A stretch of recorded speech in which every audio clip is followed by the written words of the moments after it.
Hello friends, आप सभी का एक बार फिर से हमारे चैनल में स्वागत है। तो दोस्तों, आज हम बात करने वाले हैं ईडियम्स की, जिन्हें हम उनके ओरिजिन के द्वारा याद करेंगे। यानी वो ईडियम बना कैसे है, उसके पीछे की स्टोरी क्या है, उसका हिस्ट्री क्या है, सारी बात करेंगे। और इस प्रकार आपको ईडियम का मीनिंग लंबे समय तक याद बना रहता है, क्योंकि अगर आपको ईडियम की स्टोरी पता लग जाएगी तो कहीं ना कहीं उसका मीनिंग भी आपको लंबे समय तक याद बना रहेगा। चलिए गाइस, हमारा फर्स्ट ईडियम दे रखा है फ्लॉगिंग अ डेड हॉर्स। तो अगर इसकी बात करें, फ्लॉगिंग का मीन्स होता है चाबुक मारने से, यानी कोड़े मारने से। और डेड माने मरे हुए, और हॉर्स माने घोड़े को, यानी मरे हुए घोड़े को चाबुक मारना। ये हमारा ईडियम दे रखा है। और अगर इस ईडियम की मीनिंग की बात करें तो इसका मीनिंग होता है waste time in useless effort, यानी व्यर्थ के प्रयास में समय गंवाना। उसे हम लोग ईडियम में बोलते हैं फ्लॉगिंग अ डेड हॉर्स। तो याद रखिएगा आप लोग, फ्लॉगिंग अ डेड हॉर्स का मीन्स होता है waste time in useless effort, यानी व्यर्थ के प्रयास में समय गंवाना। तो चलिए अब बात कर लेते हैं इस ईडियम का ओरिजिन क्या है, यानी ये ईडियम बना कैसे, जो हमारा ईडियम दे रखा है फ्लॉगिंग अ डेड हॉर्स। तो चलिए देख लेते हैं उसे भी। तो फ्रेंड्स, इस ईडियम का ओरिजिन बेसिकली घोड़ों से जुड़ा हुआ है। जब कभी भी आप हॉर्स रेसिंग या फिर जो रथ चलाता है तो आप लोग देखते होंगे कि वो बीच बीच में फ्लॉग करता रहता है, यानी घोड़े को चाबुक से मारता रहता है, ताकि घोड़ा जो है कंटिन्यू चलता रहे।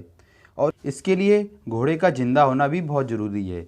लेकिन जब आप किसी डेड हॉर्स यानी मरे हुए घोड़े को कोड़ा मारते हैं तो यह बिल्कुल व्यर्थ का काम है, क्योंकि जो मरा हुआ घोड़ा है वो थोड़ा ही ना दौड़ने लगेगा। वह तो मरा हुआ है तो वह लेटा ही रहेगा और आगे रेस में नहीं दौड़ पाएगा। और यदि अगर आप मरे हुए घोड़े को मार रहे हैं तो इसका मतलब आप व्यर्थ के काम में अपना समय नष्ट कर रहे हैं। तो आई होप आपको इस ईडियम का मीनिंग समझ में आ गया होगा। यानी फ्लॉगिंग अ डेड हॉर्स यानी मरे हुए घोड़े को कोड़ा मारना, इसका मतलब क्या है, waste time in useless effort. तो चलिए एक इसका एग्जाम्पल भी देख लेते हैं। He keeps trying to get government job but I think he is flogging a dead horse, यानी वह गवर्नमेंट जॉब पाने की कोशिश कर रहा है, लेकिन मैं सोचता हूँ कि वह अपना व्यर्थ का काम में समय बर्बाद कर रहा है। तो ये हमारा ईडियम का एग्जाम्पल था। तो चलिए अब हम लोग बात कर लेते हैं नेक्स्ट ईडियम की, जो कि दे रखा है ब्लोइंग स्मोक, जिसका मीनिंग होता है टू इंटेंशनली मिस इन्फॉर्म और डिसीव, यानी किसी को जानबूझकर मिस इन्फॉर्म करना या फिर धोखा देना। गाइज उसे हम लोग बोलते हैं ब्लोइंग स्मोक।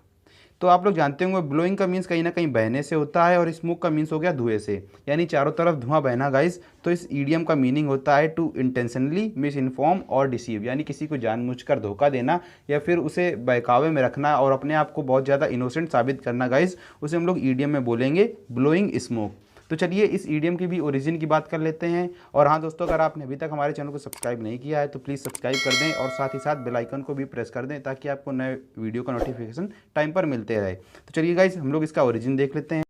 तो फ्रेंड्स, इस ईडियम का ओरिजिन जादूगरों से हुआ था। जब भी कोई जादूगर जादू दिखाता था तो उससे पहले वह अपने चारों तरफ धुआं धुआं कर देता था। इस कारण से आप जादू करने से पहले उसने कौन सी ट्रिक वास्तव में अपनाई है आप नहीं देख पाते थे। और वैसे भी कोई जादू तो होता नहीं है, वे सिर्फ ट्रिक अपनाते थे।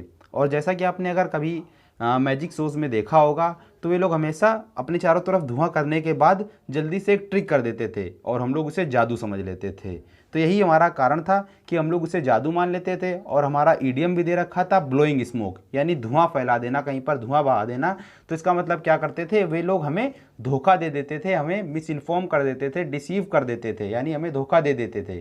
तो इस ईडियम का भी ओरिजिन यहीं से बना था। तो आई होप आपको इसका मीनिंग समझ में आ गया होगा। यानी ब्लोइंग स्मोक का मतलब क्या हो जाएगा, इंटेंशनली डिसीव या फिर मिस इन्फॉर्म कर देना, यानी जानबूझकर धोखा दे देना या फिर मिस इन्फॉर्म करना। गाइज उसे हम लोग बोलते हैं ईडियम में ब्लोइंग स्मोक।